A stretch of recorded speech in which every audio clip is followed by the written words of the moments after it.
انہوں نے کہا کہ تمہارا ہمسایہ بیمار ہے اور وہ تم سے ملاقات کرنا چاہتا ہے، ایسا ہے کہ اس کے ساتھ ملاقات کے لیے آؤ۔ کہنے لگا شریف تم بڑے ہی اچھے آدمی ہو، تو میں یہ چاہتا ہوں کہ جس طرح دنیا میں ہم ایک دوسرے کے ساتھ ملاقات کرتے ہیں اس طرح آخرت میں بھی ایک دوسرے کے ساتھ ملاقات کریں۔ کہتا ہے کہ میں نے وہیں وہ بستر پہ لیٹے ہوا تھا، میں نے کہا بسم اللہ، میں نے وہیں اس کو کلمہ پڑھایا۔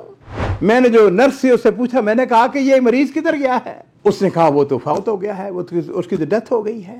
میں گھر گیا، میں نے جا کے اس کو کھولا اور اس کے اندر واقعی وہ ساری اس کی جو جائیداد تھی، نقد پیسہ تھا، اس کے پاس کچھ 2 فلیٹ تھے، ایک پیرس کے اندر تھا، ایک پیرس کے باہر تھا، اس کے علاوہ اس نے کچھ شیئر خریدے ہوئے تھے۔ السلام علیکم ورحمۃ اللہ وبرکاتہ۔ بسم اللہ والصلاۃ والسلام علی رسول اللہ۔ معزز ناظرین اکرام، آج کا قصہ ایک تیونسی کا ہے جو کہ فرانس میں اپنی فیملی سمیت آباد کافی مدتوں سے، اور یہ شخص جو تیونسی ہے اس کا نام شریف واقعتاً شریف النفس تھا۔ اس نے کچھ اصول بنائے ہوئے تھے اور بڑے عجیب و غریب اصول تھے۔ یہ اوبر چلاتا تھا اور اس کو کبھی 200 یورو، کبھی 300، کبھی 400، کبھی 500، کبھی 600 یورو۔ تو عزیزو آپ کو تعجب ہوگا کہ یہ شخص کہتا ہے کہ میں نے چونکہ بہت سارے واقعات سنے ہیں مکارم اخلاق کے اور اس حوالے سے اسلام کی تعلیمات، تو میں یہ کرتا کہ جو 500 یورو سے اوپر میری سیل ہو جاتی، جس دن میں 500 یورو سے زیادہ کما لیتا، تو وہ جو اوپر والے پیسے تھے 500 سے، ان کو میں صدقہ کر دیتا، اللہ کی راہ میں خیرات کر دیتا۔ اور اسی طرح یہ بھی تھا کہ میں ہفتے کے میں ایک دن میں نے رکھا ہوا تھا کہ میں اس دن میں اگر کوئی شخص، کوئی فقیر، کوئی مسکین، کوئی مفلوق الحال دیکھتا تو میں اس سے کرایہ نہیں لیتا تھا لوجہ اللہ۔ یہ کہتا ہے کہ میرے ہمسائے میں ایک فرانسیسی رہتا تھا، 75 سال کا، اور بالکل ہمارے دروازے جو تھے ایک دوسرے کے ساتھ ملے ہوئے تھے۔ اکیلا تھا، نہ یہ کسی کے ہاں جاتا تھا نہ کوئی اس کے ہاں آتا تھا۔ کہتا ہے کہ میری بیوی کوئی چیز پکاتی، چاول پکاتی، کوئی چیز بناتی، کوئی اسپیشل چیز، خاص ڈش بناتی، تو اس کو بھی اپنے بیٹے اسماعیل کے ہاتھ بھجوا دیتی۔ پہلی مرتبہ جب اسماعیل لے کے گیا تو اس نے بڑی خوشی کے ساتھ اس کو قبول کر کے پوچھا، کہنے لگا اس کی کیا قیمت ہے؟ اس نے کہا کہ نہیں، یہ تو مفت میں ہے۔ اس نے کہا اچھا، مفت میں بھی چیزیں دی جا سکتی ہیں؟ اصل میں وہ یورپ کی جو مینٹیلٹی ہے نا عزیزو، کہ کوئی تصور ہی نہیں ہے کہ کوئی ہمسایہ کسی کو دے، کوئی چیز دے اس طریقے سے۔ خیر، انہوں نے کہا نہیں، یہ اسلام کی تعلیمات ہے، اسلام نے ہمیں یہ حکم دیا ہے۔ عزیزو، وقت گزرتا چلا گیا، سال ہا سال ایک دوسرے کے ساتھ، جب کبھی سیڑھیوں پہ، لفٹ پہ ایک دوسرے کے ساتھ ملاقات ہوتی، مسکراہٹوں کا تبادلہ ہوتا۔ خیر، ایک دن وہ کہتا ہے شریف کہ مجھے ہاسپٹل سے ٹیلی فون آیا، انہوں نے کہا کہ تمہارا ہمسایہ بیمار ہے اور وہ تم سے ملاقات کرنا چاہتا ہے، ایسا ہے کہ اس کے ساتھ ملاقات کے لیے آؤ۔ کہتا جو کہ میرے پاس اپنی اوبر تھی، اپنی گاڑی تھی، میں نے جلدی ہی میں ہاسپٹل پہنچ گیا۔ میں نے دیکھا کہ میرا جو دوست ہے یہ فرانسی، میرا ہمسایہ، وہ بستر پہ پر دراز ہے، اس کے وہ آکسیجن وغیرہ لگی ہوئی ہے۔ اس نے آکسیجن ہٹائی، اس نے اپنے جیب سے چابی اپنے شگے کی، اپنا فلیٹ کی نکالی، مجھے کہنے لگا دیکھو بات سنو، ایسا کرو کہ میرے جا کے جو فلیٹ ہے اس کا دروازہ کھولو، فلاں جگہ میرے کریڈٹ کارڈ، میرے پیپر پڑے ہوئے ہیں، وہ لے کے آؤ۔ کہتا ہے کہ میں چلا گیا، میں نے جا کے دروازہ کھولا، اس کا کریڈٹ کارڈ، دوسرے جو اس نے چیزیں مانگی تھی وہ لے کے پھر ہاسپٹل آ گیا۔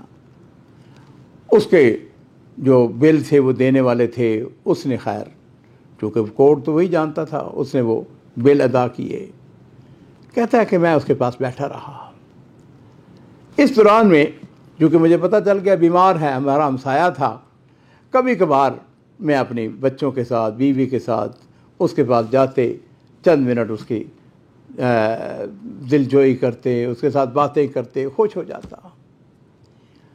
ایک دن مجھے کہنے لگا کہ مجھے تمہاری فلاں دن ضرورت ہے، تم نے 2 گھنٹے کے لیے میرے لیے چھٹی لینی ہے۔ میں نے کہا کوئی بات نہیں ہے۔ لو جی ناظرین کرام، کہتا ہے کہ میں وقت مقررہ پر وہاں پہنچ گیا۔ اس نے ہاسپٹل والوں سے چھٹی دی اور مجھے کہا کہ چلو میرے ساتھ۔ خیر جی میں چونکہ اوبر میرے پاس تھی، وہ میرے ساتھ بیٹھ گیا۔ کہتا ہے کوئی آدھ گھنٹہ پون گھنٹہ کی ڈرائیونگ کے بعد ایک بڑی بلڈنگ، ایک سرکاری دفتر تھا۔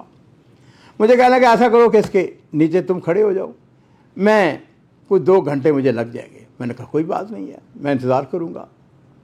لو جی وہ اوپر چلا گیا، اس بلڈنگ میں چلا گیا اور میں اوپر میں اس کا انتظار کرنے لگ گیا۔ 2 گھنٹے کے بعد جب وہ آیا تو اس کے ہاتھ میں ایک لفافہ تھا۔ اس نے مجھے وہ لفافہ پیش کرتے ہوئے کہا کہ شریف، اس لفافے کو تم نے اس وقت کھولنا ہے جب میں اس دنیا سے رخصت ہو جاؤں، جب میں فوت ہو جاؤں۔ کہتا ہے میں نے اسے کہا نہیں ابھی تمہیں یعنی لمبی زندگی تم نے زندہ رہنا ہے وغیرہ وغیرہ۔ کرنے کا نہیں، بہرحال تم نے میری نصیحت کے اوپر عمل کرنا ہے۔ کہتا ہے میں نے اس کو ہاسپٹل چھوڑ دیا۔ وقت گزرتا چلا گیا، جب مجھے کبھی وقت ملتا میں اس کو جا کے اس کی تیمارداری کرتا، اس کے پاس بیٹھتا، دلجوئی کرتا۔ ناظرین کرام، ایک دن شریف کہتا ہے کہ میں اس کے پاس بیٹھا ہوا اس کی تیمارداری کے لیے گیا ہوا تھا۔ اس نے بڑی عجیب و غریب بات کہی۔ کہنے لگا شریف تم بڑے ہی اچھے آدمی ہو، تو میں یہ چاہتا ہوں کہ جس طرح دنیا میں ہم ایک دوسرے کے ساتھ ملاقات کرتے ہیں، اس طرح آخرت میں بھی ایک دوسرے کے ساتھ ملاقات کریں۔ تو کوئی ایسی صورت ہو سکتی ہے کہ ہم آخرت میں بھی یعنی مرنے کے بعد بھی ہم ایک دوسرے کے ساتھ ملاقات کریں؟ کہتا ہے کہ میں نے اس سے کہا مستحیل، ناممکن ہے۔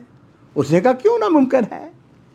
میں نے کہا اس لیے کہ جس دین کے اوپر تم ہو وہ میرا دین نہیں ہے، اور میں الحمدللہ مسلمان ہوں، لہذا تم چونکہ مسلمان نہیں ہو، لہذا دنیا میں تو ایک دوسرے کے ساتھ ہماری ملاقات ہو سکتی ہے اور ہو رہی ہے، لیکن مرنے کے بعد میں نہیں کہہ سکتا، یہ ممکن ہی نہیں ہے۔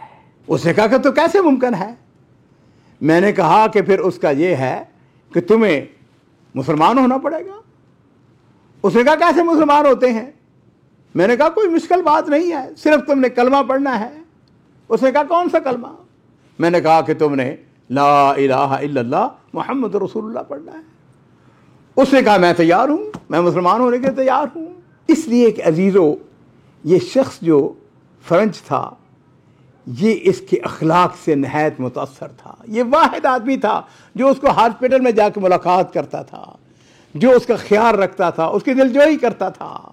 وَإِنَّكَ لَعَلَىٰ خُلُقٍ عَظِيمٍ۔ کہتا ہے کہ میں نے وہیں وہ بستر پہ لیٹے ہوا تھا، میں نے کہا بسم اللہ، میں نے وہیں اس کو کلمہ پڑھایا، مسلمان ہو گیا۔ اس نے کہا اپنی زبان سے میرے پیچھے پیچھے پڑھتا چلا گیا، لا الہ الا اللہ محمد رسول اللہ۔ کہتا ہے میں بڑا خوش، شریف کہتا ہے میں بڑا خوش کہ الحمدللہ ثم الحمدللہ ایک شخص نے میری وجہ سے اسلام قبول کر لیا ہے۔ لو جی ناظرین اکرام، کہتا ہے کہ میں اپنے گھر آ گیا۔ اگلا دن ہوا، میں پھر اس کو ملاقات کرنے کے لیے گیا، تو جس وقت میں ہاسپٹل میں اس کے کمرے میں گیا تو میں نے دیکھا کہ اس کا بیڈ خالی تھا، اس کو کچھ سلوٹیں بھی نہیں پڑی ہوئی ہیں۔ میں نے جو نرس سے اس سے پوچھا، میں نے کہا کہ یہ مریض کدھر گیا ہے؟ اس نے کہا وہ تو فوت ہو گیا ہے، اس کی تو ڈیتھ ہو گئی ہے۔ میں نے کہا کب ڈیتھ ہوئی ہے؟ نے کہا آج صبح اس کی ڈیتھ ہوئی ہے اور ہم اس کو ریفریجریٹر کے اندر رکھ دیا ہے۔ کہتا ہے کہ میں نے انا للہ و انا الیہ راجعون پڑھا۔ خیر کہتا ہے کہ ہم نے اس کا جنازہ وغیرہ اس کو اسلامی طریقے کے ساتھ الحمدللہ دفن کیا۔ کہتے ہیں ایک دن میں گھر میں بیٹھا ہوا تھا تو مجھے ایک سرکاری دفتر سے ٹیلی فون آیا۔ انہوں نے کہا کہ ہم تمہارے ساتھ ملاقات کرنا چاہتے ہیں، تم آؤ۔ کہتا جی میں پہنچ گیا وہاں پر، اور میں نے دیکھا یہ وہی بلڈنگ تھی جس بلڈنگ کے اندر وہ 2 گھنٹے کے لیے گیا ہوا تھا۔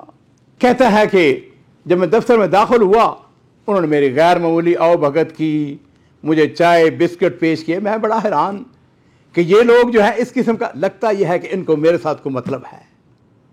انہوں نے کہا دیکھو بات سنو، فلاں شخص جو تمہارا ہمسایہ تھا وہ فوت ہو گیا اور مرنے سے پہلے اپنی ساری جائیداد تمہارے نام لکھ لیا ہے۔